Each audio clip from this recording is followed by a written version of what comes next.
Hello and welcome back to Garrett's Guides to Embris.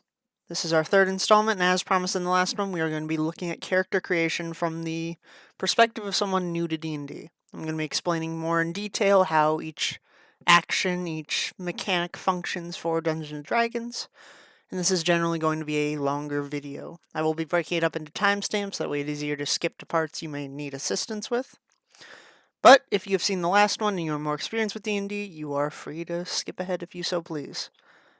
So to start with, what is Dungeons & Dragons? Dungeons & Dragons is a role-playing game in which you create a character that is wholly unique to you, has a unique backstory, unique mechanics to it that is very hard to replicate for others. From that point, you are going to take on the role of that character. You can go into sessions playing as them, acting as they would in combat in different social situations, and generally playing that character alongside other people doing the same. With that, in quests, you do what is called collaborative storytelling alongside the Dungeon Master, which your Dungeon Master is the one who is basically going to set the background for the story. They'll set up any additional characters, NPCs, that you are not playing and your fellow compatriots aren't playing, that you can interact with and talk to. Set up maps, set up different combat encounters that are potentially happening. Generally just set the groundwork for the stories that then, through your choices and your party's choices, are going to occur. So with that, let's get to creating that unique character of yours. So how we do it here in Embris, we have this character creation guide. In our server information, under the information folder, you can scroll up to our links to documents, and we have character creation and getting started. This will take you to this document page. I also have a few other documents open we will be looking at in a little bit.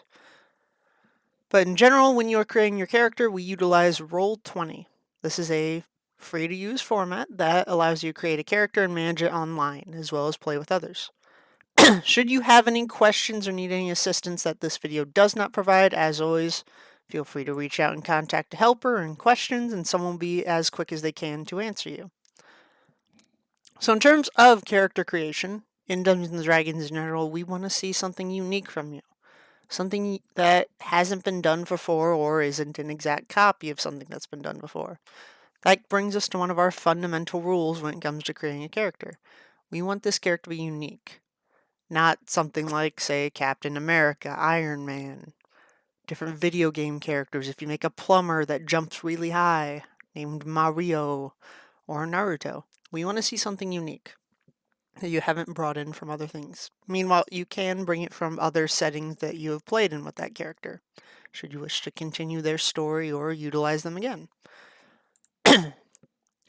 So, in terms of creating the character, we have this link here, which is to our rules in homebrew site, which we're going to be looking at throughout this process, as that is going to show any adjustments we have to specific races, spells, classes, etc. as we move through those things. So here are our big links to Roll20 that are going to be helping us today and in the future. First, we have our character creation shard. This is the shard in which you will be building your character, making sure that they are all complete and getting them approved in before moving them to the Tier 1 shard, where they will be stored in between quests. So to get to this shard, you click on the link, get directed to it. You will need to make an account for Roll20, but you can link it to your email, and it's free to utilize. So once you see this page here at the players on the right and your screen here with the map of Embris, you can click Launch Game and it will put you into it. From there, we do the !car sheet command down in this next bullet point in the chat box. There will be a tutorial going over the different things here, all of our tooltips on the top right and on the left, but for now I'm just going to utilize them as we see fit and explain what I'm doing as we go through it. So in the chat box down here, we click off of that, we paste this, and it'll create a character sheet. If it does not say this, please notify someone, contact a helper, and they can help fix that. From there, we go up to this newspaper icon called the journal, and you can scroll down to the bottom, and you should be able to see your sheet, which here we have Garrett 10 GM1. So here we have your Dungeons & Dragons sheet. This contains all of the information you will need regarding your character for more or less the long haul. So up here, we're going to start by naming it. We will just name it Garrett for ease, as that is my name. And from there, we begin inputting the different unique characteristics to this sheet. So we're going to start by adding a special thing for Embris called the character sheet etiquette.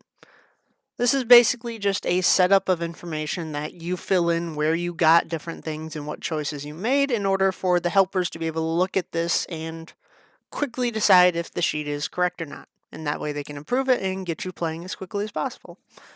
So we are going to copy this over and put this into this bottom miscellaneous notes here.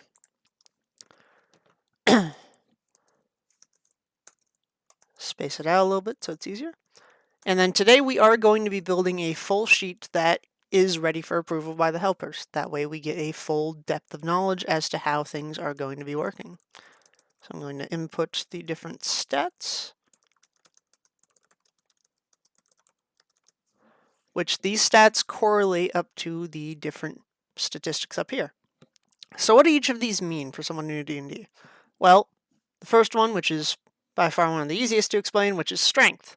How strong your character is, how physically apt they are to be able to lift different things, push, and hit things with a stick as hard as they can and deal some damage. Next we have dexterity. This is more so your finesse. How good are you with ranged weaponry? How good are you at picking locks, stealing from people, sneaking around? More detailed and integrated actions. Next we have a constitution. This is your general fortitude, your general strength of body, strength of health. This is going to help determine your HP and help you with different caster-based abilities, which we will be covering later with concentration checks. Next we have your intelligence. This is generally your book smarts. How much you know about the history of the world, different aspects of it, such as religion, nature, and various different things you can learn in a book. Meanwhile, you have wisdom, which most alleviate to street smarts. These are how well you can judge character, understand if someone's lying to you, see the world around you and perceive what's going on, that sort of stuff. Then we have charisma. This is generally how you carry yourself, how you're able to convince other people, how you're able to lie to other people. If you're playing something like a bard that plays musical instruments, there's also performance you can do through that, and different other abilities such as intimidation. So you may have noticed that I have been reading off of our skills here. So these skills are based upon the stats. So if I were to say take intelligence and increase it to 20, you can see the skills there will adjust automatically to be +5. So these skills will automatically input themselves, but these are more specific tasks that you handle through these different modifiers. As we move through the character creation process, you will get to choose different ones of these skills to more or less be proficient in, be more expert in doing than the others. So if I fill in this bubble here, it shows my character is good at history. And then they get a little benefit to it that's higher than the other intelligence rolls. But we will be getting to that a bit deeper into this. So as we scroll back down to here, we're going to need to fill in these base stats. So how we do so here is we use the standard array point by, or the standard point by.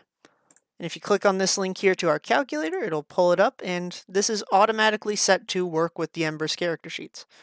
Now I am going to divide my screen into two here because it makes it a little bit easier on me to input when I can see the important stuff on both screens. So we go over here, I'm going to click on our calculator. And because we are a cleric, there are specific stats that classes have that they like to base their abilities around. And we're going to be building a cleric here because it is one I'm comfortable with, and it will allow me to show you different aspects of both being a I hit people with a stick individual and a spellcaster. So cleric is a class. This is kind of like your job within the D&D world. There are several different classes that are in the game. Let me scroll up because I believe there's a list on this site. And there is not. So we'll just go down through this area individually. So first we have our Artificer going in alphabetical order. The Artificer is a magic infuser. They'll take ordinary objects and infuse different magic things into them to give them enchantments, different abilities, and different ways to utilize things. So with each class, they also have a set of subclasses. These subclasses tend to specify your job even more. Such as with Artificer, you have the Armor. This is going to build you into more of a tanky individual, able to dodge hits, able to take hits more. Or you have the Artillerist, where you're going to have your own unique turret that you can fire off. These allow you to diversify from the general job to be more specifically powerful in a certain area that you choose. Also, because I don't believe I've mentioned it yet, I use Wikidot up here. This has access to the majority of Dungeons & Dragons information for free, and it is free use.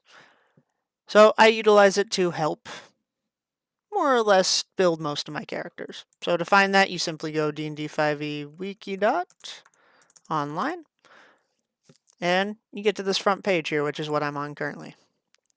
So next we have our Barbarian. Their general job is to use their anger to smash everything. They're generally the tanks of the D&D world and deal a good amount of damage. They're going to be basing their abilities more so on strength and constitution, being able to stand up in the fight and not fall very easily, with different paths that allow them to not fall as easily or deal more damage, such as the Totem Warrior, which gets more resistances should you choose a certain path within that subclass. Next we have our Bard. The Bard, as you may know through popular media, is the instrumentalist, the performer of the D&D party, with a few added-on stereotypes to them.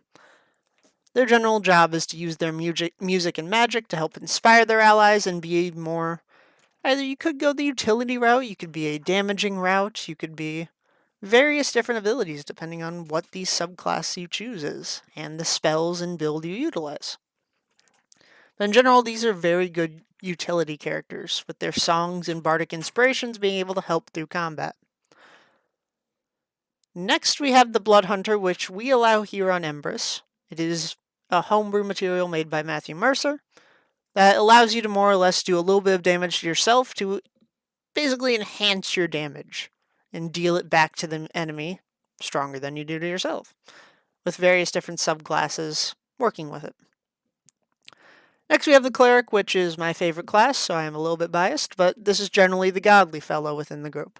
Those that serve the gods within Embris or in other settings, and with that are going to do as their god pleases, using their magic, using their abilities to help push forward whatever deity and whatever beliefs that this cleric has, with many, many different subclasses that you can utilize to diversify your interests based on your deity and based on what you want to do with your cleric. Next we have the druid. These are the naturalists of the group. They work on the elemental forces of nature, looking to harness the wilds in the animals. One of their key abilities is wild shaping, which allows them to transform into a beast and do what that beast would do. Normally, they turn into a bear, something along those lines, and beat the snot out of whatever poor soul is not ready to fight a brown bear when they see a small, druidly figure. But they have various different circles based on whatever area they wish to specialize in. Speeding along, we have the Fighter. This is your general master of combat, as it calls here. Skills of combat, master of weapons and armor. They have proficiency in most martial weapons and most armors. And with that, they're able to be more or less the staple of combats, having extra attacks they can use to strike down an enemy quicker, dealing a good amount of damage, and they can also be tanks should they choose to. Next we have the Monk. These individuals are your monkly fellows. They wear robes instead of armor and use their fists to fight. As you level up in Monk, you are slowly going to get better at utilizing your fists and utilizing different abilities that make your body more sound and make you stronger. One of the key aspects of this class is using your unarmed strikes in a variety of ways. You can do a flurry of blows and strike with your fists several times more than the average individual. You could use your ki as well, which is that inner body energy that allows you to perform different abilities. Dodging, running faster, blocking bullets and other ranged attacks on you. With different subclasses as before that we'll go into detail. And we'll be looking more in detail at a Cleric subclass later, so I can go through the general works of one. Next, we have the Paladin. These are people they do not need to follow God, but they follow an oath. Their oath basically swears them to certain tenets. Usually they're good, protect the innocent, spread the goodwill of all, help out the common man, etc. But with these paladins, they are more able to push their ideals. They're usually tankier, deal good damage, and they have the unique ability to smite, where when you strike an enemy, you expend one of your spell slots in order to deal a few bits of extra damage, especially to those that are undead or devils in nature, as those are the unholies, things that paladins are meant to stand against. And from there, you have different oaths you can take as your subclass, which give you different abilities and different powers. Next, we have the Ranger. These are more of naturalists, similar to the Druid, but they focus more so on exploring and the explorations of nature. Most commonly, this appears in the form of a person with a bow, a tracker, a scout, those sorts of things. With several different subclasses that go along with that and allow people to understand the different parts of nature that they've explored or diversified focus on, such as the Beastmaster Conclave, which is probably one of the more popular ones, where you can have an animal companion that will follow along and assist you on your journeys, such as a bear, a wolf, and various other beasts. Next, we have the Rogue. This is your, I don't want to say ninja, but your more stealthy individual focusing on that finesse, that dexterity. They want to be striking harder, and they want to be getting in, striking the killing blow, and then getting out before they're found. Your assassins, your individuals who are good at lockpicking, thievery, etc. Various sneaky things, with different abilities and different subclasses that help you get along with the different abilities of rogues, such as the assassin who, if you surprise a target, will deal severely more damage to that individual. An arcane trickster focusing more on magical stealing and magical abilities. The thief, which is, I hope I don't have to describe it, a thief. Next we have our sorcerer, getting into more of our casting classes. So sorcerers are unique from other casters as they are born with their magical abilities, coming from different birth-based sources, such as the aberrant mind, which is a more alien source that impeded itself into the infant or the parents of the infant and managed to show that abilities through the individual. You also have wild magic, people attuned to magic in a more unique way that when they cast their spells, they have a chance of causing absolute utter wild chaos. And then various other means through which they get it. Sorcerers have access to the unique ability known as metamagic and sorcery points.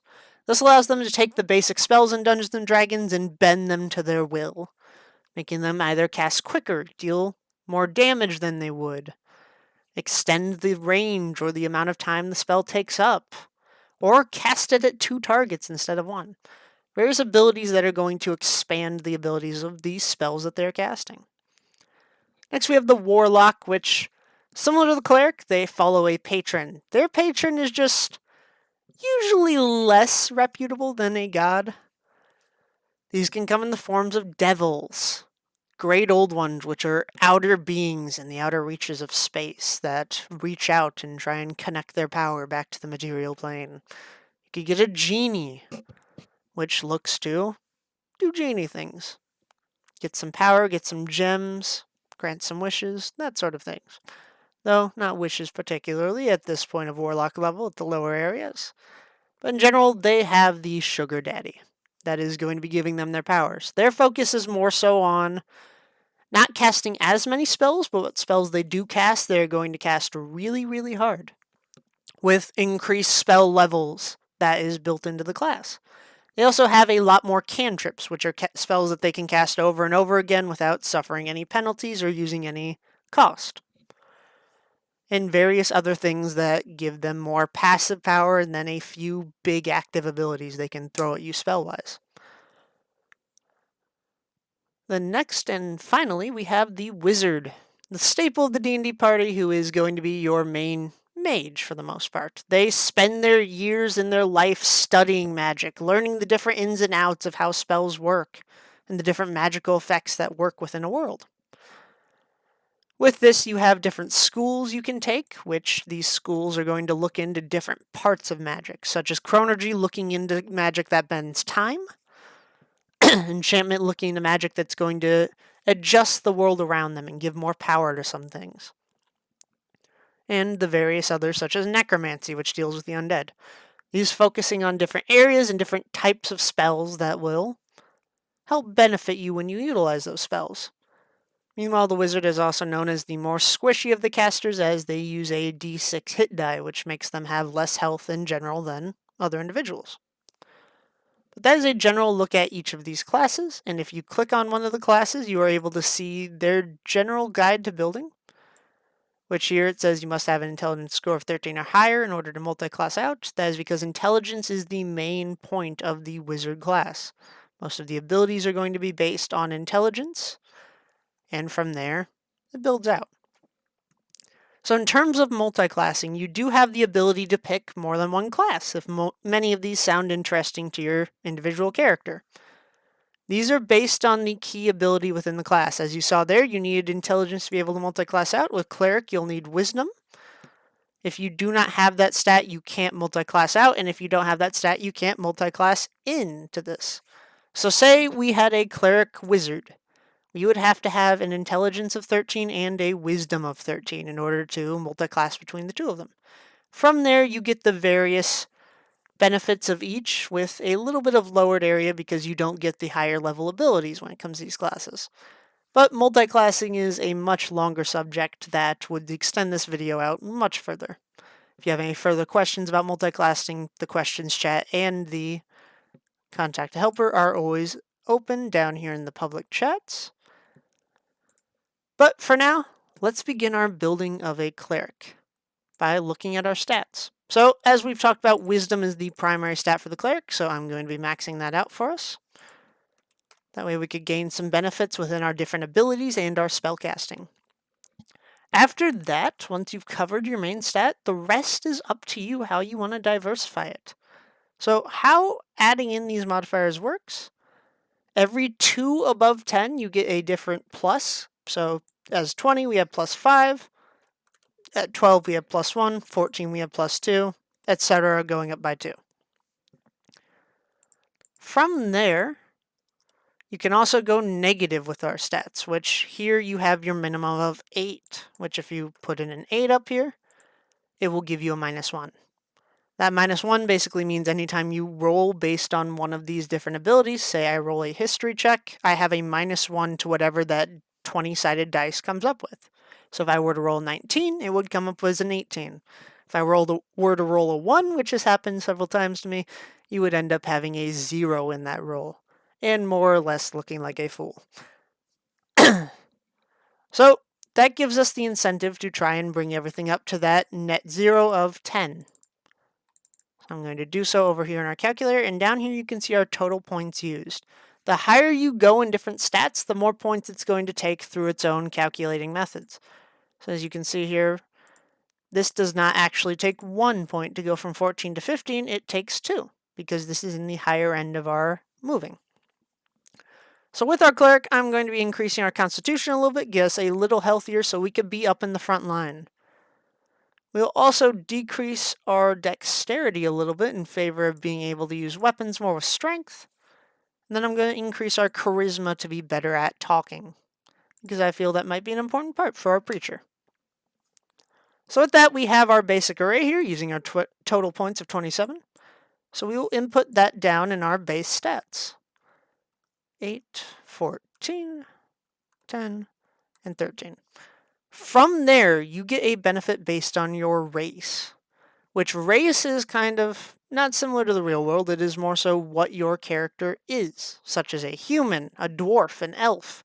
There is fantasy races that go through different unique twists on life, which here's a list of most of these races on this website. I'm going to quickly take a sip as we move forward. But in order to find the races that we have approved here on Embris, you go over to this compendium we have, which is linked in our character creation doc up here as our server rules in Homebrew. It can also be found in the server information page by scrolling down through our links to the website page, our server rules in Homebrew. So while here, we're going to click over on this tab here, which divides up the website into the various different means of D&D, such as our classes, as we've talked about before, and talks about any changes we've made to them. So we're going to go to races here. You can see the various changes. I'm not going to go too into detail into all of these because you can read through them yourself.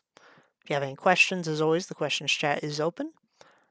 And down here we have our list of approved races.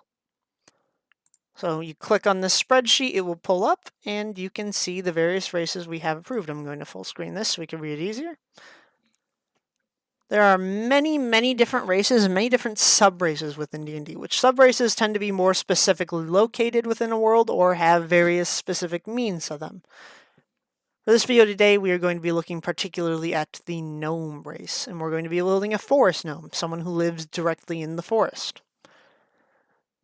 But each of these have their own unique traits to them, such as the tiefling, which is more or less a devilish human, someone whose parents, grandparents, or far ancestors had done the deed with the devil and thus tieflings were born, or a dirty deal had happened. But you can research more on these in the individual pages on the D&D Wikidot or by looking up the expressive name. We also have a few homebrew races such as the Kitsune, which you could reach here by clicking on our homebrew race page up by the approved races area. Scroll down. This is our general homebrew where we have different spells and abilities that are added into our server. Different feats as well, which we'll be looking at later. Subclasses, and then of course our races, which here you can click on this, you open up, you can see our Kitsune, which is a fox person. And they have their own unique abilities and traits. We also have our Geppetton, which is toy people, with the silly image of the bear wielding a weapon.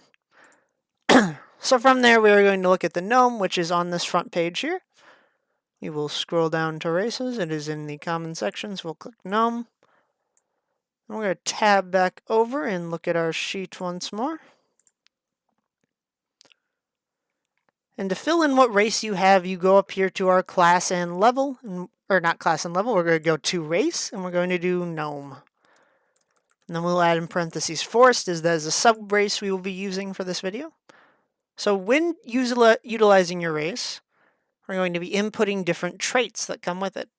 One such is that your ability score will increase. This is the different base stats that we had added in before. Now I am going to combine these tabs back together once more for the ease of seeing my sheet, as it is currently a bit more buffed out, so to speak. We'll close out of that calculator. Excuse me. Close out of that calculator as we are done calculating our stats.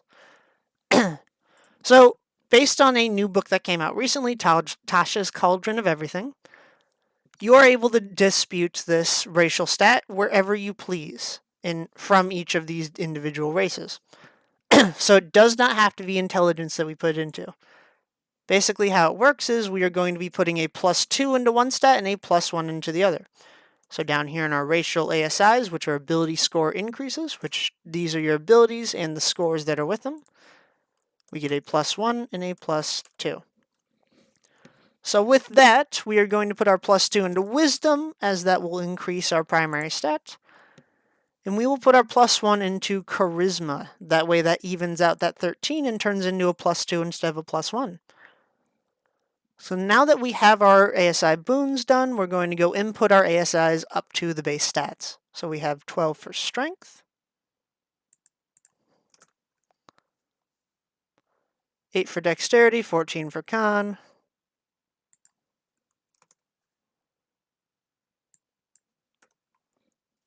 and then our intelligence is 10, wisdom will end up being 17,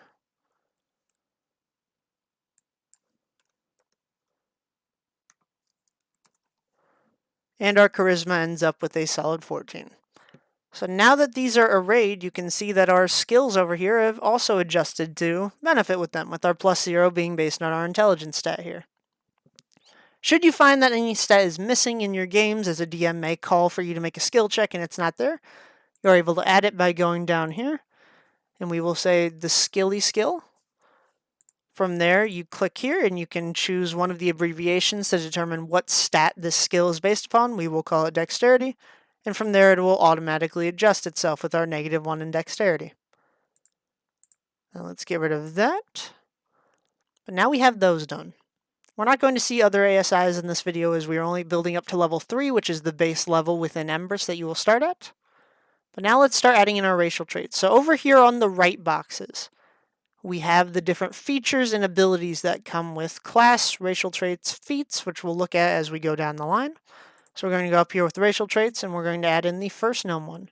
You can also find some details about the gnome lineage, different general ideas that come with gnomes, such as their age, where ages, they don't turn into adults until the age of 40, and they tend to live until about 350, though they can go a bit longer. General alignment, which alignment is generally the way your character is going to end up deciding on things. It's a bit more of a contentious and, let's just say, complicated issue within D&D, but for the sake of it, I will bring up an alignment chart here. So the general alignments you have come through different categories. You have good here on the left, neutral in the middle, going either way, and then Okay, yes, you have lawful on the left, sorry. Neutral, they've reversed this from what it usually is. And then neutral will always be in the middle, regardless of where you go. But then here you have good is on the top, evil's on the bottom. So from there, good, of course, is people who are good, going to be doing good things for good purposes. Next, you have lawful, which the idea of lawful more or less means that you're going to follow the rules or a code. Be it your own code, the laws of the world, following whatever your word is, such as lawful evil, where you could see people who will use words and use rules in order to twist them to their own nefarious purposes.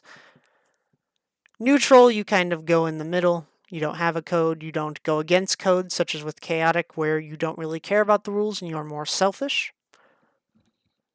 And of course, chaotic evil being pure evil, doing things for crazy things, which you can see various comparisons to different characters online where they place them within these roles. That's just a quick guide to alignment, as I would rather not go a bit deeper into that subject. So in terms of size is fairly important in D&D, as there's 2 main size categories for your character. And then they go up as you have different monsters and beasts that are larger. So gnomes are small. They're between 3 and 4 feet tall, which is rather short. So as a small creature, they are able to move through the same space as allies and do various smaller tasks. They also have a lower walking speed of 25 feet. So if we hop up here, we can input our speed up here as 25 feet up in this top middle category, in which you're going to input a lot of bigger aspects of your character. I'm just going to put 2 neutral here. But that is our gnome speed. After that, we have dark vision, which this basically means you can see in the dark. Some races have this, some do not. If you can see in the dark, you will notify your DM of this in the token setup, which we're going to look at much later on down the line in the video. But to input this into your sheet, you scroll down to our racial traits here on the right, and we'll do dark vision as the title. You click on this gray cog, which is basically the editing button across the sheet. And we're just going to paste in the information. So from there we have known cunning, which gives you advantage on intelligence, wisdom, and charisma saves against magic. So what that's going to mean is anytime a creature uses magic on you, that involves a saving throw, which more or less is a check to make sure you can avoid something. Avoid an effect. If it's a dexterity saving throw, it might be to avoid, say, a boulder rolling towards you by diving out of the way. Various ways you're going to try and fight back against things. If someone uses magic to impose one of those, you get advantage. Which what that means in regular D&D is you are going to roll the 20-sided dice twice and take the higher version. There's also what's called disadvantage, which does the lower version of those 2 sides. So how to adjust that on a D&D character sheet with the shape sheet is you'll go up here to your roll, and we're going to set it to advantage or disadvantage. Also, a thing I should have done much earlier with output. This shows who is going to be seeing whatever happens when you roll on the sheet. So when you have it set to all, everybody can see it. Your fellow players, the dungeon masters, yourself. If you do it to GM, only the GM can see it. Say you need to make a secret roll, or you want to keep something private for the other players. Then you have self, which is what you should do when editing, because then if I click this on accident and it rolls, it is only to myself that we see this roll, which here you can see disadvantage in action with this red dot showing that is disadvantage. Where it's rolled 2 die, one was a 13, one was a 15, and then because 13 is lower, it took the 13, and we end up with 14 with our +1 in strength. Should we have had to roll an intelligence save, go over here and click intelligence, and I add advantage, and we go 8 to 18. A very big increase. But that is gnome cunning. Next we have our languages. These are the different languages you speak, similar stuff like English, Spanish, French in real life. There are different languages for each individual race and each individual group. Which sometimes it will give you the choice between that language and others. Others you are locked in with, say, Common and Gnomish for our gnome here. So to input a language, you scroll over here to the bottom left of the first section of it, which is mildly hard to see since I have it dragged over, but here we go. Type in Common and Gnomish. That means if anybody has writing in Gnomish, you are able to read it. If anybody speaks in Gnomish, you're able to hear it, as well as Common, which is the language shared between each individual character and entity within D&D. So that's the last of our base race things that we get from Gnome. Then we move to our forest, which we ignored this as this came with the Tasha's one that we did earlier. But we get a free spell out of this, which is the Minor Illusion Cantrip. So how that is going to work is we're going to go over here. First of all, I'm going to add in our Cleric level so it automatically sets up our spells for us. So to do that, you will click Add, go up here to this drop down, click on the class you wish to do, and then you'll click on here and drag to the level, which you start at level 3 within Embris. So here we have Cleric 3, and it's going to input various things, including setting up our spell list. So from there, we have the Minor Illusion Cantrip. So to add that, as with some spells, you can find them in our little compendium here with the eye by simply searching them up. So we go Minor Illu, and it is one we can add. So since that's there, we can drag and drop it onto the sheet, and it will automatically input it. Which, I'm going to explain that a bit more in detail later as we get into the Cleric spellcasting part, but that's how you generally will add spells should they be on this list, which are usually the player handbook and some other sources. Don't know exactly how they're chosen, but some player handbook ones will be missing as well. But you can find them online fairly easily should they not be on here. So, moving further down our gnome, we get to the forest subrace. We have our natural illusionist, which I'll record here. Click on our gear. Then we'll just simply copy paste it over. And we also get Speak with Small Beasts, the ability to communicate with small or smaller beasts, which are generally things like squirrels, dogs, various animals that you might find within the world.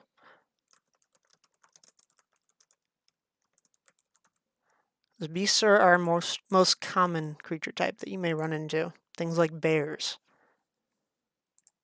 So that will finish us off with our race. So from race, we're going to move to our class, exiting out of this tab, and moving to Cleric. So this is the general improvement chart, which is going to show you the different gains you make at each level, which you can scroll down to find more in particular, as well as the spells you get per level, which we'll go into more detail with in a little bit.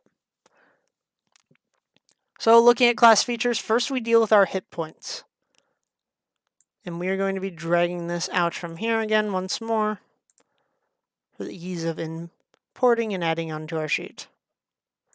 So another way to do sheets with ease at this point is you can minimize them or you can pull them out. So mine for some reason closed when I did that. To minimize it and make it into that small blocks, you simply double click up at the top here.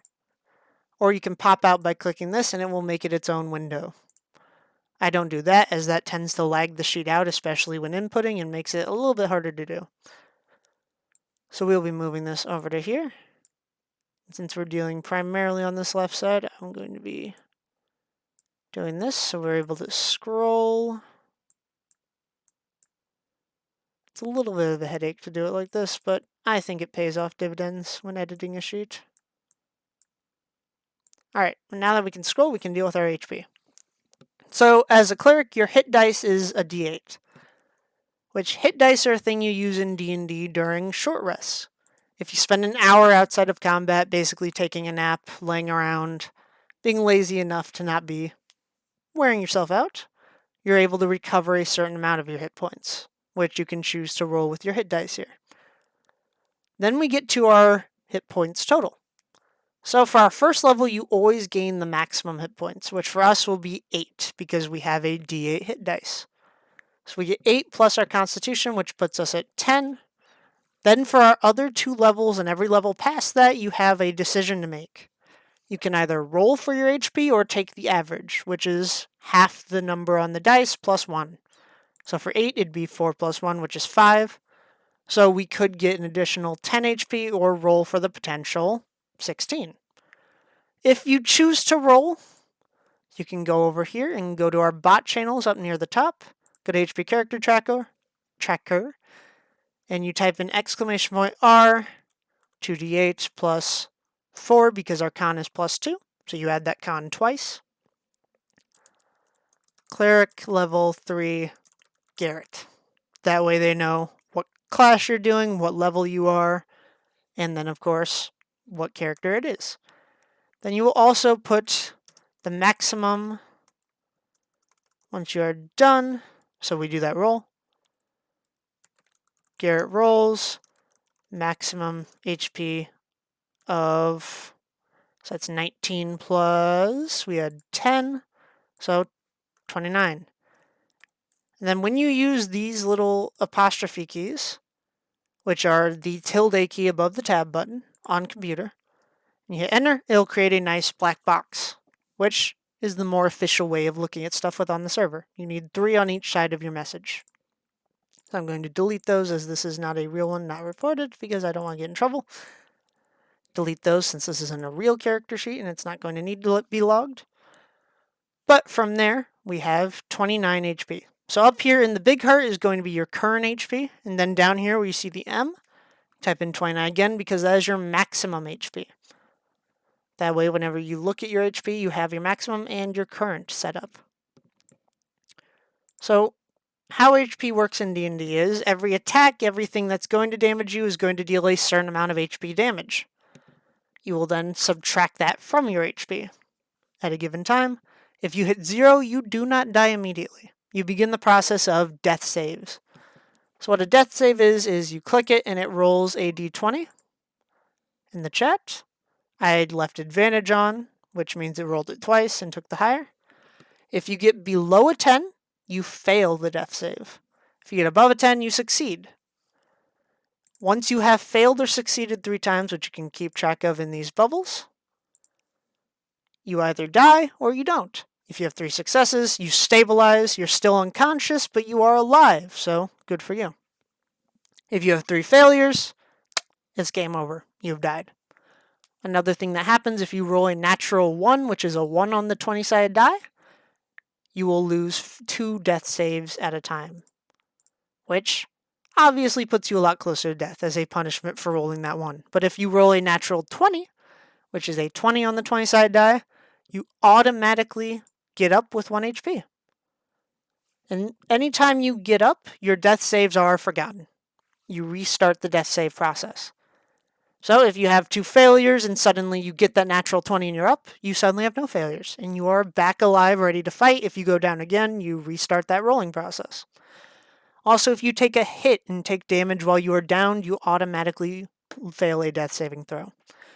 So it's generally recommended not to get to that stage and still be hittable. But that is our general area up here. Another thing to know with this main area is your armor class, our shield here. In order to hit you, when the creature rolls to hit, they need to match your armor class. So that is usually a d20 plus a certain stat. When they roll, if they roll say a 10 plus 5, they get a 15, which surpasses our 9, which means they hit it. Well, let's say they roll 4 plus 5, which gives them exactly on 9, they also hit you. If they roll less than 9, and their total comes up to less than 9, they don't hit you and they miss. Which our armor class is going to get a bit higher as we select different armors and things that are going to buff that up. So now that we've gotten through hit points in this general section up here with the character sheet, let's talk a little bit about our proficiencies. So these are things your character is good at. Things that they're better at than the average individual and trained to use when it comes to weapons and armor. So when you select your class, it'll automatically input these different weapons and armor proficiencies, as well as the tools if your class has any, which could be stuff like instruments for bards, or different things like masonry tools, artist tools, different skills and trades you may have. You also get proficiency in certain saving throws based on your class, which we have Wisdom and Charisma. We're just going to add this proficiency bonus down to our stats. So when we have Wisdom, instead of our usual +3, we have a +5 because it adds in that too. Next, we get to choose what skills we are proficient with, which this comes from this different list here. Each class has their own unique list as to which you can choose from. We're going to choose 2 of these here. So, for the sake of ease, we are going to be choosing History and Insight. So we go over here to our History button, click on this, and it becomes a gray circle, which means Proficient, which adds +2 to it. Then we have our Insight. There, we're going to add the bubble there, get +2 there, and then we have +5 to Insight, which allows us to see a bit deeper into what people are telling us, be able to see if they're lying, if they're telling the truth, if they're stretching the truth, anything of that nature. So from there, we get to pick our equipment, which is our different items that our character will start with. So first, we have the choice between a mace or a warhammer. Warhammers are two-handed weapons, which means it takes up both of your character's hands in combat in order to use. I'm going to pull up our quick equipment box. That way we can see them a bit better. And I can explain them a little bit better. There are various amounts of weaponry. Hold on, we're going to go to the specifically weapons area. Those are other equipments that you can pick up there. But we want to see our weapons for the sake of this choice. Which you can find these very easily by simply Googling weapons 5e as I did, or looking up the specific weapon.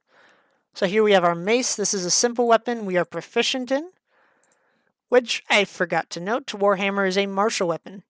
So as Cleric, we only get proficiency in simple weapons that are easier to use for the common everyday Joe.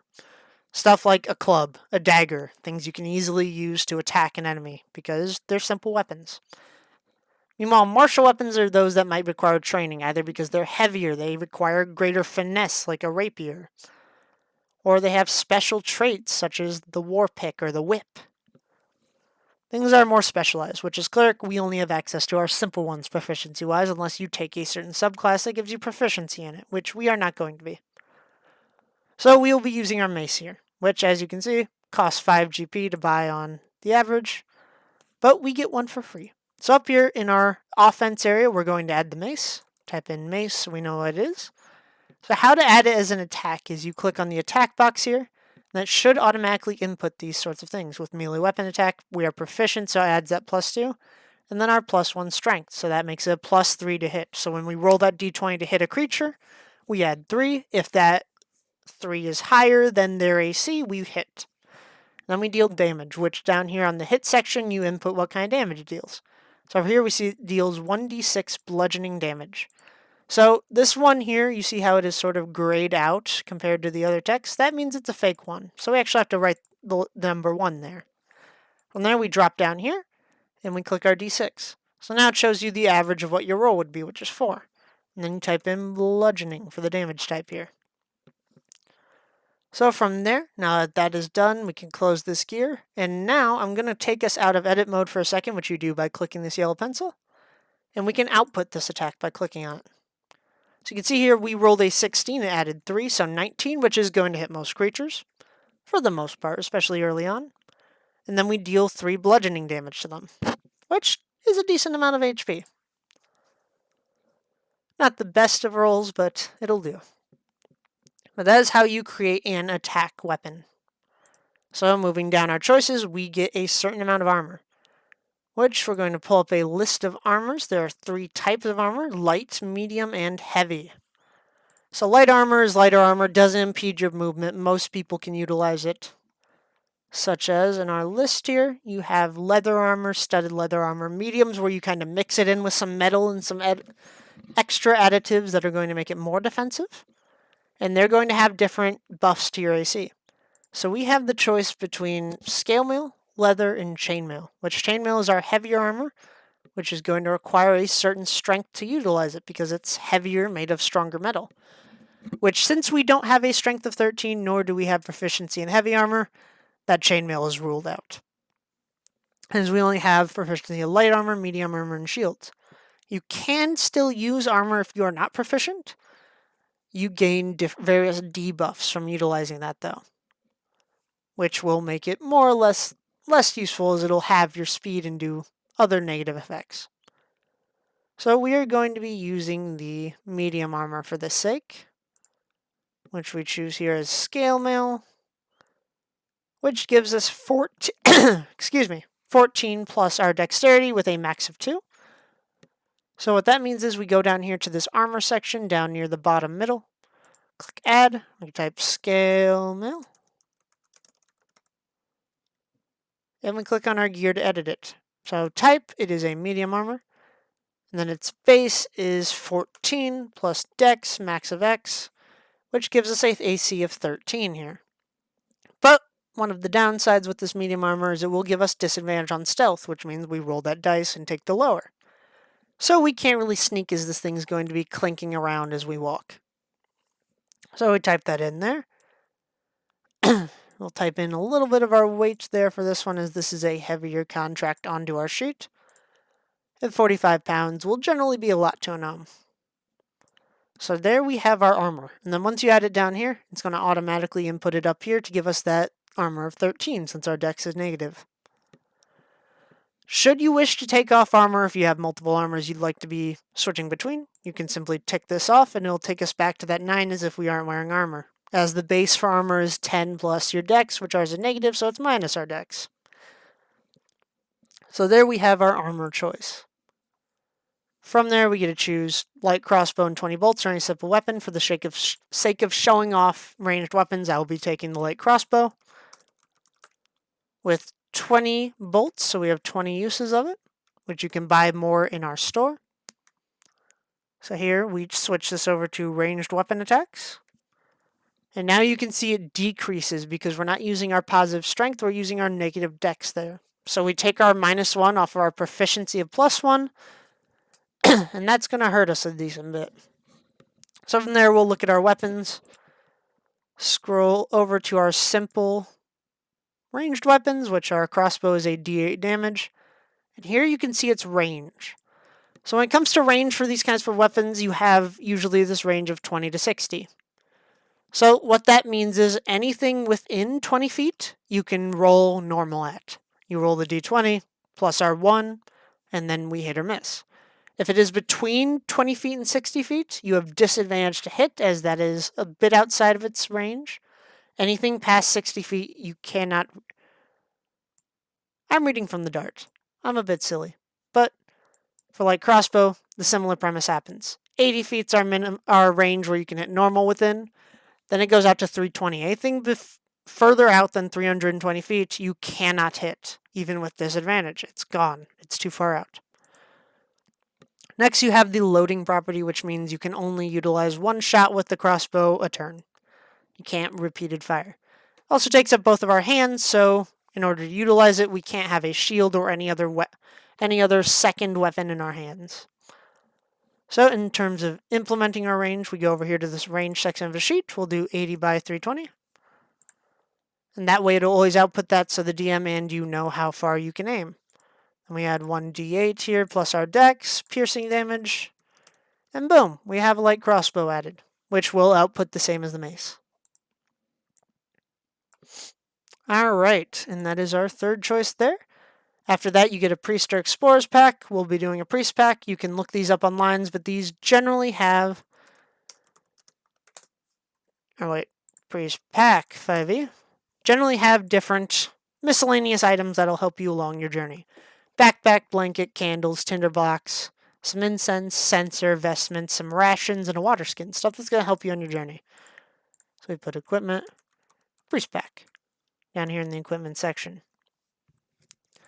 For the most part, those can be whatever flavor you choose for your character as to what they'd take. We'll take the priest pack. And we also gain a shield and a holy symbol. So a shield is another type of armor you can add. So we'll add it up here in our armor section, which generally gives just a +2 to your AC, as long as you're wielding it in one of your hands and have it donned, which takes an action to don. So if you start this with your shield on, you gain that benefit. And generally, it's going to buff us up to 15 AC, which means it's going to be a bit harder to hit us for the common monster that might have a +3 or +5 to hit. With that, we cannot use our crossbow with the shield because that takes a hand and the crossbow takes 2 hands. And we only have 2 hands. We could use our mace, however, as that's only going to take 1 hand to use. From there, we also have our holy symbol in our equipment, which we use to cast spells. Which brings us to spellcasting.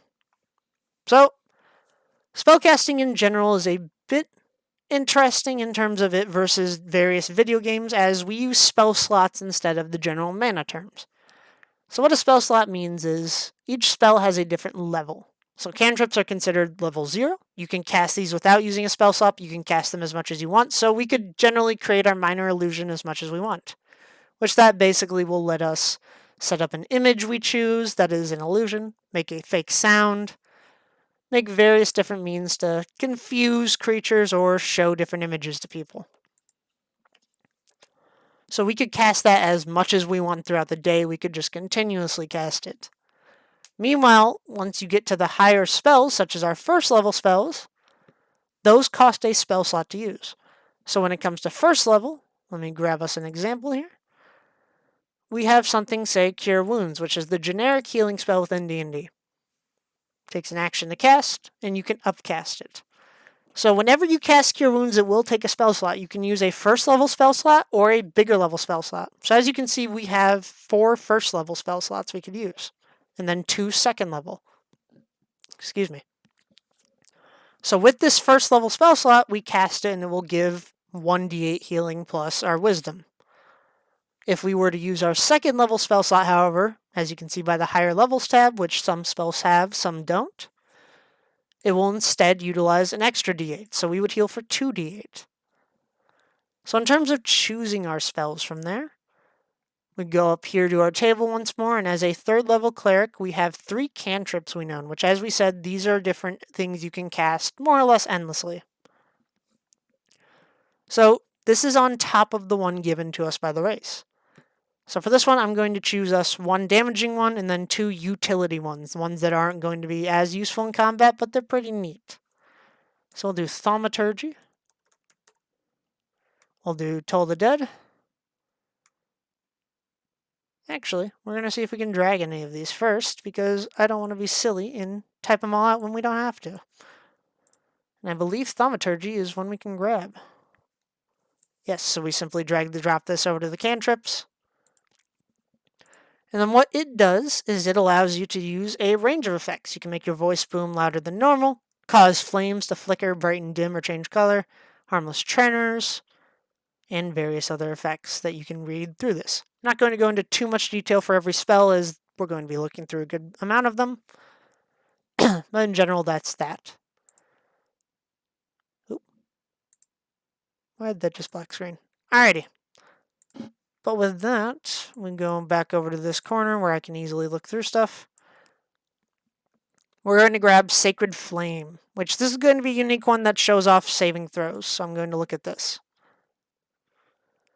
So with this, we're going to look at casting times as well, which in D&D, there are various things you can do on your turn in combat. So in combat, you have access to an action, a bonus action, a reaction, and your movement.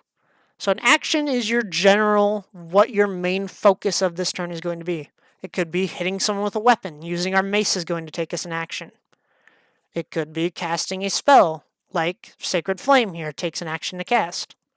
Thaumaturgy will also take an action to cast, as well as Minor Illusion. But that's the general casting time for these actions. Some will take bonus actions, some will take reactions in order to cast them. Next we have our range, which our range is 60 feet. In terms of range when it comes to Dungeons and Dragons, I'm going to move this over a little bit. Each square is 5 feet. So here you can see I'm hovering 3 squares away, that's 15. So if we were to zoom out a good chunk, I could show us 45 feet, which is 9 squares. Generally, 60 feet is going to reach the majority of a combat unless you are on a much larger map scale. See, can go more or less across the screen on 50% zoom in. So from there, we've got good range there. We type that in on our range. Next, you have your components. So for this one, it takes verbal and somatic, which means verbal, you need to be able to talk to cast it, and somatic, you need to have a free hand in which you can move that hand and use a specific movement of your hand. So you need to speak and move your hand. There's also material components, which involve different ingredients to your spell. Some spells will have them, some won't. But because we have a holy symbol, and other classes will have things called arcane focus, druidic focus, etc., which these mean you don't have to have those material components on hand unless they cost gold. So some cleric spells, such as Revivify, which we will look at here, as a 3rd level spell, has a built-in cost to it, which is a diamond worth 300 gold pieces. So you have to go out into the market and buy that diamond because it's going to be consumed by the spell and because it has a direct gold value listed. So you can't just cast the spell just by having these and your holy symbol. While others you could when they don't have such a cost, which we'll look at those in a bit, as I'm sure we will see some as we scroll through. Now working on Sacred Flame, we take this over to Verbal Somatic. It is an instantaneous spell, which means it goes off and it's done. Doesn't last any longer than that immediate attack. So we are going to do a good bit of copy pasting here. And then with cantrips, their upgrades are based on your level as opposed to your spell slot level that you're casting with. So with them, when you hit level 5, you add an additional damage to it. So we start at 1d8 radiant damage, and then at level 5, it'll turn to 2d8. At level 11, it turns to 3d8, and so on and so forth. So in order to set up this saving throw, because you can force the DM to make saving throws as well, you click on the Saving Throw tab here, and it'll automatically input our save DC, which is listed up here based on our Wisdom, Proficiency bonus, and a few other things that the sheet calculates for you. Should it not put this, you simply go from here, drag it down to Wisdom, which is our spellcasting modifier, and it's set. So this spell will cause for a Dexterity saving throw, which whatever it calls for is what you put in this drop down over here. So we put Dexterity, and then it'll output so the DM knows they need to have their creature you target make a Dexterity saving throw with a DC of 13, which means in order to avoid this effect, which is the D8 radiant damage, in order to avoid that damage, they need to roll a 13 or higher on their Dexterity saving throw. So we go down here, we type in our 1 to get rid of that fake one, type in our D8, we type in Radiant, and boom. So now, if I scroll up, pull us out of edit mode, we can output that. Pull this out, go to our chat, and you can see it asks for a Dex saving throw, gives the description of the spell for the DM, and then also rolls that damage automatically. So next we have one final cantrip we can take, which we will take... Let's take Guidance for the fun of it. Close out a few extra tabs here. Which Guidance, basically you touch it, and then one willing creature gains a d4 to add to the number rolled for the ability. So to an ability check, which is your different skills over here on the left. It also has a time and a duration that is instantaneous. So that basically means it is going to last for 1 minute, which each round in combat is going to be 6 seconds. This cantrip will be used outside of combat, mainly, for the fact that it is ability checks. And ability checks don't happen in combat as often. It also has a range of touch, which that means you have to be standing next to the other character or the other creature you're touching and basically be able to high-five them and give them that guidance. Give them a gold touch on the back, clap on the back, other various means of touching them. It also takes up your concentration slot, which means at all times, this spell is going to be in the back of your character's mind while they are concentrating on it. That concentration can only be on one spell at a time. So if we have this and we want to cast guidance again, that last guidance ends because you are now concentrating on the new instance of guidance, or if you do a different spell that has concentration. You can also lose concentration on spells by taking ample amounts of damage. So when you take damage as a spellcaster and you have concentration up, you will roll a Constitution saving throw called a concentration check. If you roll it, it has to be either 10 if the spell's damage deals less than 10 damage, or equal to half the spell's damage if it's greater than 10. So if something deals 23 damage to you, you have that round down to be about 11. So the con save would have to be 11 or higher, which with a natural 20 plus 2, we will succeed our concentration check. That is a general guide to concentration. I believe guidance is one we can drag and drop. So we will simply do that. And then we get to choosing our leveled spells. So this is different for clerics from others because what spells you choose, you are not locked into. As you can see here with our cleric. Where is it?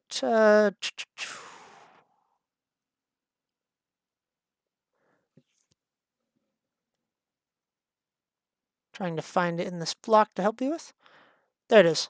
So you prepare the list of cleric spells that are available for you to cast, choosing from the cleric spell list. When you do so, choose a number of cleric spells equal to your wisdom modifier plus your cleric spell list, plus your cleric level. Sorry. Minimum of one spell. And they have to be of a level for which we have spell slots. Otherwise, they're kind of useless. And you can change those when you finish a long rest, which is basically an 8 hours sleep, full night of sleep. That we all wish we could be getting. So, what that means is we take our wisdom modifier, which is plus 3, and add it to our cleric level, which is 3, so we can prepare 6 spells. After a night's sleep, we could change up as many of those spells as we please. So going to our spell list, I'm going to grab a variety of them. We'll grab Bless as our first one. So I'm going to full screen this, and we're going to drag and drop because I know it's there. I'm not going to go through details for each and every spell, as there's a lot of them. This video is long enough as it is. But this is another concentration spell, which you can also see material here, a sprinkling of holy water. Because we have our holy symbol, we don't need to pay that because it doesn't list a gold price. This is another concentration spell. This also allows you to set up a modifier, which is why I grabbed it. So what that means is, basically, if you have Bless on you and up to 3 you choose 3 creatures, so if you do it on yourself and up to 2 others, or if you upcast it, you add another individual to that within 30 feet. They gain the ability to add a d4 to their number rolled for the attack and the number rolled for saving throws. So that is a permanent buff they have for that minute as long as you maintain concentration on the spell. So when you have it like this, we'll go to edit mode, and we'll add a Bless modifier. So with modifier, as with armor, if you uncheck it, Bless is off or on, based on if it's on you or not. So here you can add things that will permanently add them to your sheet as long as this modifier is ticked on. So with Bless, you add to a attack roll or saving throw each time you use it. So we're going to go here and click attack roll. Because it's any attack roll that gets that d4, we go up here to this general one. You could also specify for weapon attacks, melee weapons, ranged, or spell attacks, which various abilities and spells might allow you to do so. But here, we're just going to add a 1 here and add that d4. And then it also adds it to saving throws. So we go down here, and since it's general saving throws, add a 1 and d4. So now that that is done, if I go over here, and we make an attack with our mace, and then we hover over our natural 1 here, which means it automatically misses as it's a critical failure to hit. You are going to see how it adds in that 1d4 CFO, which that 4 in parentheses, I can't push down with it with my mouse, as it'll unhover. That 4 means we roll the 4 on our extra d4 for bless, which is why it goes up from a 4 to an 8. And that is only to the 2 hit of the attack rolls. Next, if we do saving throws, you can see we have 12 minus 1, then plus another 4. But what a d4 is a 4-sided dice. So it could not be 4. Let me roll again just to give us the example of it not. See here, it rolls a 3. Here it also rolls a 3, so we're rolling really well with our bless here. If only it could always be so easy. But that is modifiers like bless. There's other different modifiers you could add to other stuff that we will see if we run into later with different abilities. Let's zoom in on this once more, and we'll add a few more spells around. As we talked about with Cure Wounds, this is another very basic one for Cleric, so we're going to grab it as a healing spell. Going into edit mode so we can add it. Going to actually input this myself. It's a fairly simply one to input. So we click up here, it's an evocation-based spell. Takes an action, range of touch, verbal somatic, instantaneous. Copy, paste. And copy, paste. Also, when you click this at higher levels box here and type this in, that basically tells the sheet that if you cast at a higher level, you can do extra stuff. So it'll give you this query here of blank D0 per level. So we click heal because this is a heal spell, not a damage. Type in D8. And then we add a 1 here per level. So now when we output this, it'll give us what spell level we like to do. So if we click 2 here and submit it, it will roll that additional D8, which there we got 5 plus 7 for a total of 12, which I forgot to add the fact that it does the spellcasting modifier in addition. To add that, we go over here to our dropdown and we'll add Wisdom because that is our spellcasting mod. As you can see up here, ability is Wisdom. Alrighty, so that's 2 out of 6 spells chosen. Next we'll choose a damaging one, which is Guiding Bolt, a good ranged attack for clerics to utilize. I'm going to see if I can just grab a few dragging ones, as we do want to make sure that this character sheet is completed and usable, so we are going to add all 6. But for the sake of expediency, we're not going to look too detailed into all of them. So boom, there's Guiding Bolt, so that's another first level. And then we'll grab Sanctuary, which is another fun one that allows you to be harder to hit by the enemy, as long as you are not affecting the enemy. This is great for healers. Basically what it means is when you cast it, which this one has a casting time of a bonus action, so you would still be able to use other actions such as Sacred Flame or other mace attacks prior, but this one in general wards you. Basically, anytime a creature wants to harm you with an attack or directed spell you, they have to make a Wisdom saving throw versus your spell save DC, which also drag and drop you might need to add in some of these spell save DCs and attacks, as I've shown you doing throughout this lesson. But they'll have to make that DC. If they fail, they have to choose a new target for their spell or lose that attack or spell and utilize their action. It doesn't protect you from area of effects, and that ward will end if you do anything to affect an enemy. So basically, if you're sitting back and being just the healer and not affecting the enemy, Sanctuary is a very good protective spell to make it where it's harder for the enemy to hit you while you're healing. Next, we go to our second level. Also, as you go through the different levels of spells, they gain power. So, 9th level being our strongest, you have Mass Heal, which will do huge healing to everybody, but you gain these spell levels as you level up. So as you go, they'll grow in power. So we will grab, let's say, Hold Person, which is a good saving throw-based spell that basically makes it where a humanoid cannot move. Which some spells will specify different types of creatures, which you, as a gnome here, would be a humanoid. Kind of human-esque and more human-like. Next you have Fays, which is another common one, which are creatures from the Feywild. Beasts, which we talked about, like dogs, cats, different animals. And you can also see stuff like constructs or oozes, different other types that can be targeted by specific spells or abilities. So that's one of our second level, and then we'll also grab, let's say, Silence for the fun of it, which basically makes an area not be able to hear sound. There's no sound can enter that area, can't leave that area, can't be heard in that area if it's outside that area. So there we have our 6 spells, plus our 3 cantrips and our gnome one, which we will type up here, gnome, so we know where it's coming from. But that is spells with the D&D character sheet. So here we'll click off of that list and start going through other cleric abilities. So next we choose that subclass, which as we talked about before, that's going to help designate how we work as a character. So because I know this one the greatest, we are going to be choosing Life as our domain, which this is one that's going to help healers a lot. It allows you to heal others and buff up your healing spells, such as that Cure Wounds that we took. So with these domain spells, you automatically get spells prepared based on your level. So what that means is, we can choose new options instead of Bless and Cure Wounds here. Because these are now auto-prepared. So we type Life, and we'll type Life there. And then also with third level, we gain access to Spiritual Weapon and Lesser Restoration. So we'll simply go here. Alrighty, so my recording crashed there, so we're going to go back to about where we were, looking at the subclass of the Life domain.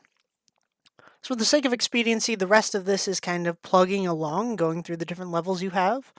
So, first level you get Disciple of Life, second level you'll get Preserve Life, and at the first level you also gain a bonus proficiency of Heavy Armor, which we are not going to be switching over as our strength is crap and you need strength to have good Heavy Armor.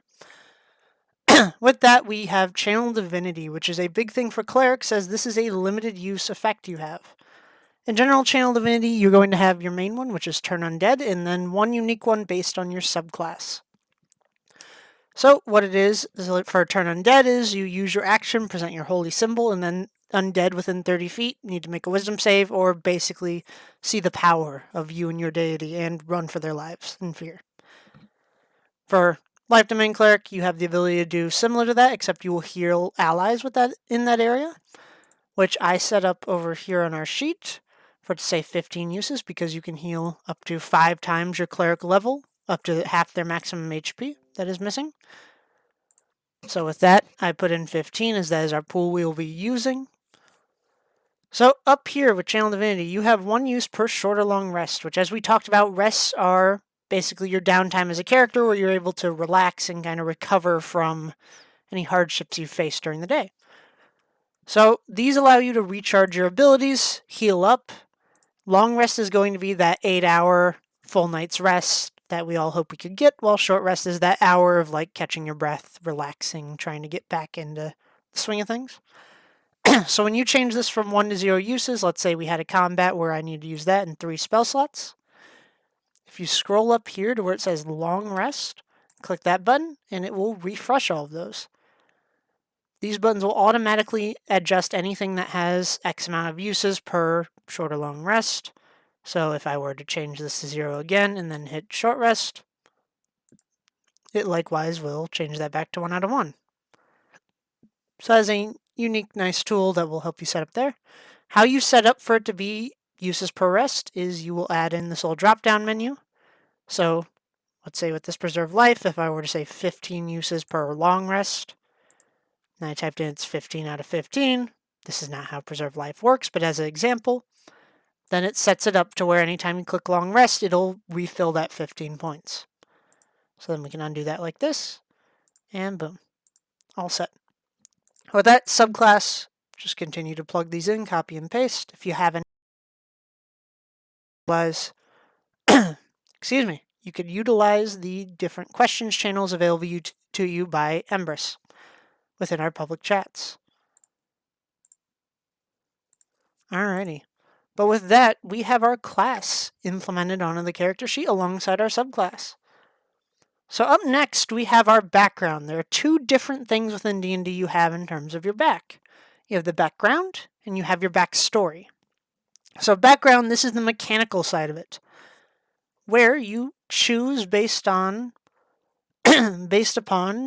your general backstory and idea, which your backstory is going to be your character's history. Where do they come from? What's their family like? What goals do they have? Why are they here? Who do they know? Those sorts of ideas behind them. For the sake of this, when it comes to designing your backstory, you use the help of the lore team. So, pulling back up Discord and going down through our channels, the way you talk to the lore team is you can either use lore questions, which is a unique questions channel just for questions involving the lore, or you can use the backstory verification ticket, which you create every time you make a new character. So you go here to our character setup folder, backstory verification at the bottom, we create a ticket, and that will set up a channel down here that is just for you. Here, only you, the lore keepers, moderators, and admins can see it, and you're able to talk to the lore keepers, and they can help give you ideas, help fuel your ideas to make your backstory work within the world of Embris. And with that, they are able to help you set up. In terms of how the backstory works, there is no set requirement. You don't have to write paragraphs on paragraphs. You don't even have to write more than a few sentences if you don't want to. It is all characterized to how you wish to do it for that. And lore keepers are there to help you set it up. So that brings us to another website of ours that brings us to the Embris lore. So our lore is unique from other D&D settings and other settings throughout other genres of media. And it is all categorized here on this website, through which you can see our unique pantheon of gods and goddesses, our cities, our maps, and other different aspects to our lore. Now, this comes in the form of many paragraphs of reading, which I'm not going to do for you, or not read them out loud to you because this video is long enough as it is. But in general, the quickest way to find your way through this is through the quick guide, which this will give general terms, general ideas as to how the different aspects of the world work, comparing them to real-life examples, ways to help show similarity and make them simple for you to understand, and then linking to the pages through which they're in, such as with our major gods here, which align with the different months of the year.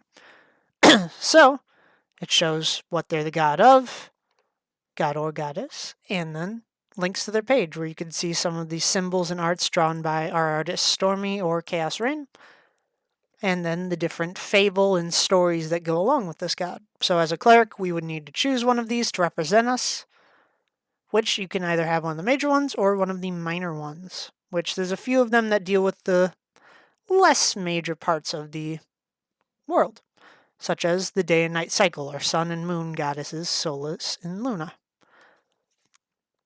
But with that, the quick guide will also go into more detail on the different locations, what's with them, and other than that, lore keepers can also help point you to stuff if you give them ideas as to what you're looking for your backstory. But that is our lore website. So mechanically, when it comes to backgrounds, there are different ones you could choose that are kind of broad categories that you could use to match with your backstory. So, since we're building a cleric, we'll be looking at Acolyte, which generally a priestly individual follows a religion. There's also stuff like the archaeologist. You look into bones, different historical sites, and look for the history of stuff. You could have things like criminal, where you're a criminal, entertainer, where you're an entertainer, and so on and so forth, which, looking deeper into each individual page, you can find descriptions and flavor text as to what these pertain to, which you could read and choose and entail to your own. With the new edition of Tasha's Cauldron of Everything a year or two ago, you can also make a custom background, which basically you take one of these regular backgrounds and customize it to fit what you want to do with your character.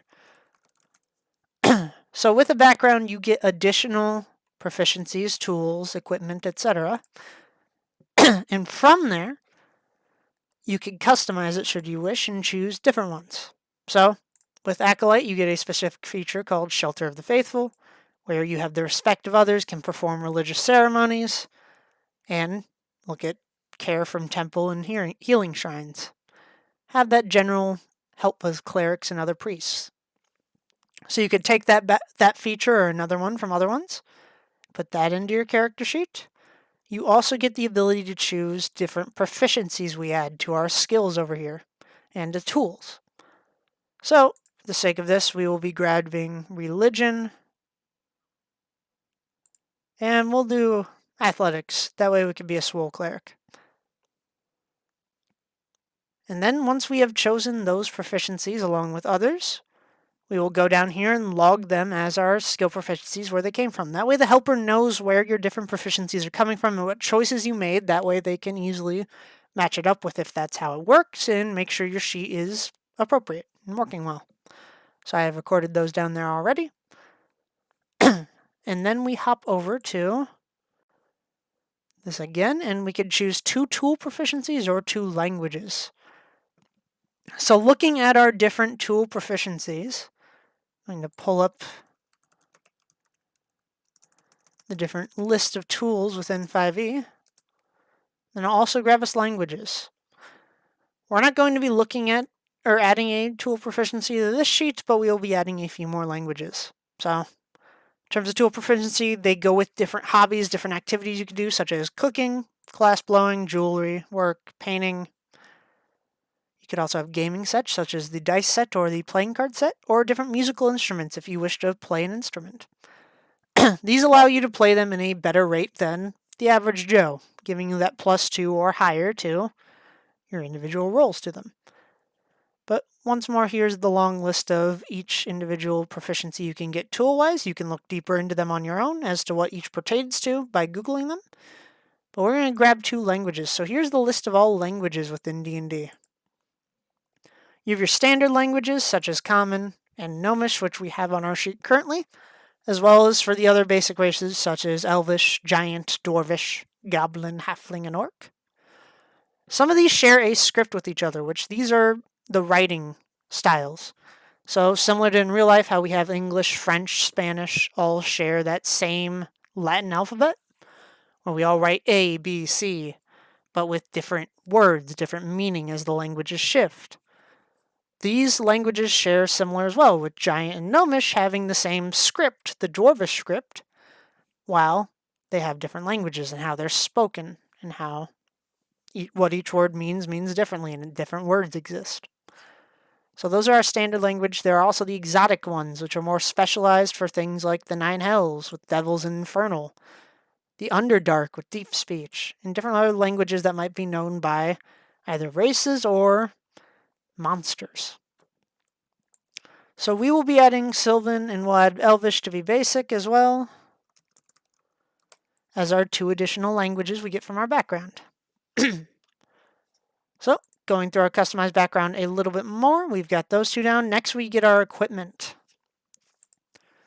So we are going to be adding these in where you get Holy Symbol, which we have, so I'm not going to add a repeat, and then you get these other ones here, aside from our breathing bubble, which we'll discuss later. So one of the things you do not get out of the list of equipment from background is the pouch containing gold points, or gold pieces, which for our case in Acolyte, it's 15, because in Embris we have a specialized amount that you get for it, which is 400 GP off the start. So looking down here, you have the starting gear you get, where you get 1 common item, which that's our breathing bubble we'll look at in a little bit, and then 400 starting gold pieces. So to explain gold pieces, if you consider them to the American dollar, gold piece is the standard currency you will see within the server. It then breaks down into silver pieces, which a silver is 1/10 of a gold piece. So it takes 10 silver to make 1 gold piece. Then you have copper pieces, which is our CP up here, which that is 1/10 of a silver piece, or 100th of a gold piece. So it takes 100 copper to make a gold, 10 to make a silver. Below that, we have platinum pieces, our PP, which is 10 gold pieces put together. So it kind of moves down in order of 10, unless you are the currency that we're not going to be talking about, which is like 1/5 of a silver for no good reason. And few people use that, so we are not going to be covering it. So now that we have our background done, we'll go up here, we'll put in Acolyte, Custom, because we have customized it past the traditional Acolyte. We can look at magic items. So to find magic items in D&D, you can look it up online, and I would recommend the D&D Beyond version, because this has a very good category of all of the magic items within the game. And from there, you're able to filter it down into common, which we have to find a common magic item as our start. So this is a loose enchantment that gives more or less flavorful benefits. It's not actually too crazy mechanically benefit. The only thing about D&D Beyond that is a bit off is that you have to pay for the different books on their servers. So, and we're not going to be paying for it. We're going to be looking it up. So if you look up Breathing Bubble 5e, you can usually find it on other sources that are free. But then you take this, you input it down on your equipment as I've done here. But you could choose any of those common items so long as they are allowed. This brings us back to our player compendium, where you can look at the various books within D&D, within our website here, and see if their items are allowed or not, as well as their feats, their classes, their subclasses, their backgrounds, so on and so forth. So we'll look up Breathing Bubble in the search bar on our player compendium. Nothing, so that means it is allowed. But if you ever have any questions on if something is allowed or not, as always, contact a helper or the questions channel, and you'll be able to find it better. But that will bring us to our next step, which is the feats. Within Embris, we have the unique system that each individual is able to get one free feat when they first create their character. So a feat is a powerful ability that kind of rounds out your character, makes them more unique, allows you to customize them even further. There's a long list of feats that you can find on Wikidot, and we also have our own homebrew selection. We're going to be looking through a few of them now. But in general, you also get, on character creation, the ability to add in an additional ASI, which is what we did with our race earlier in these videos, where you can add +1 to, say, the wisdom we have, once you hit level 5, level 9, level 13, or level 17, when you change your tier. So, if we hop back over to the front page, I'll click on feats here, which this one has a good variety of the feats allowed within D&D and allowed within Embris. So we'll be taking one of the basic ones, which is the tough feat. There's also ones that can help you in and out of combat, such as the grappler feat, which helps you grab onto other creatures and pull them more often. There's other ones that will unlock more spells and abilities for you, like the Elemental Adept, Fey Touched. And there's one that are generally useful out of combat as well, like Actor, which lets you pretend to be someone else a bit more. But for this one, we are using Tough, which will increase our HP. So, Tough, your hit point maximum increases by an amount equal to twice your level when you gain this feat. Whenever you gain a level after, you add 2 more. So basically, this is going to give us a lot more health and let us be on the front line more often. This is a generally good feat for any class and any character, because more HP is never a bad thing. So we'll be doing this. So since we're level 3, that means we add 6 to our total for 35. And then we would go back to our character, HP character tracker, and adjust that had I not deleted it to be 35 there. So we change our minimum and our current, and now we are pretty tanky. So, with that, we now have our feet added in. We now have that. We have our background. For the most part, we are done with our character sheet. You are still able to add in a few more customizable points, such as down here with your appearance. Should you have an image for your character you want to describe here, gender, age, height, weight, eyes, skin color, hair color, so on and so forth. There's also a place down here to record your backstory, as once you have finished with that ticket with the lore keepers, you are going to be deleting it, so you might want to have it backed up somewhere. And then other than that, we do have a few custom feats we can look over for Embris, and some additions to feats that you can look over for the different changes on our player compendium. We have a... Sorry, my microphone has had a slight adjustment to it. But we have, say, the Spear Mastery feat, in which spears are better usable. Elemental Touch lets you change the type of damage your spells are going to do. And so on and so forth. But with that, we will be ending off this video by looking at what your next step is once your character sheet is done. So if you do have art for your character, you're going to place it up here in this avatar section. Just drag and drop it, upload it from your computer, however you wish to do it. From there, the helper is able to create a token for you based on that. So what a token is a representation of your character on a map, such as this one here. So I'm going to go up here to one of our completed ones and pull an example. Let's say Twilight here. So here you can see he has a circular image, gives his name of Oliver, has this set HP, and we'll also be able to see a certain amount should the map be darker, because dark vision is inputted onto there. From there, you have that representation on the map of who you are, where you're looking, and where you are relative to your allies and enemies should combat be going on.